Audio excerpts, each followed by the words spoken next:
раҳбарияти вазорати меҳнат, муҳоҷират ва шуғли аҳолии Тоҷикистон аз ифшои омори муҳоҷирати меҳнатӣ ба Русия худдорӣ карданд. Ба гуфтаи онҳо ин сабабҳои худро дорад.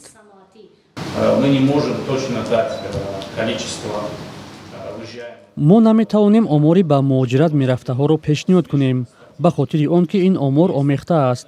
шаҳрвандоне ҳаст ки аз қаламрави Тоҷикистон ба дигар ҳадафҳо сафар мекунад, на муҳоҷират. Онҳо низ ҳамчун муҳоҷир сабт мешаванд.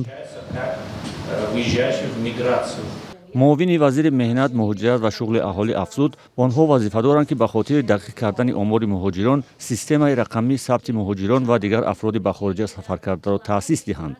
дар баробари ин ҳамчунин омори муҳоҷирони ихроҷшуда аз Русияро низ номбар накарданд.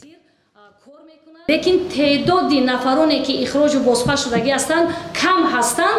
муҳлати 30 сентябрро нигоҳ карда истодагӣ ҳастанд. то 30 сентябри имсол муҳлати қонунигардонии будубоши шаҳрвандони хориҷӣ аз ҷумла шаҳрвандони Тоҷикистон ки дар рӯйхати шахсони таҳти назорат дар Русия ҳастанд пешбинӣ шудааст.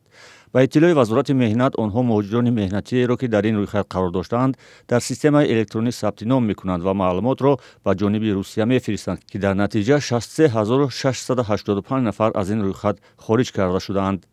бар асоси санадҳои нав дар бораи иқомати хориҷиён, вазорати корҳои дохилии Русия низоми махсуси ихроҷ ё депортатсияро ба роҳ монда рӯйхати шахсони таҳти назоратро тартиб додааст. он номи зиёда аз 120 000 шаҳрванди Тоҷикистонро дар бар мегирад. дар ин рӯйхат онҳое сабт шуданд ки дар қаламрави Русия ягон қонуншиканӣ кардаанд.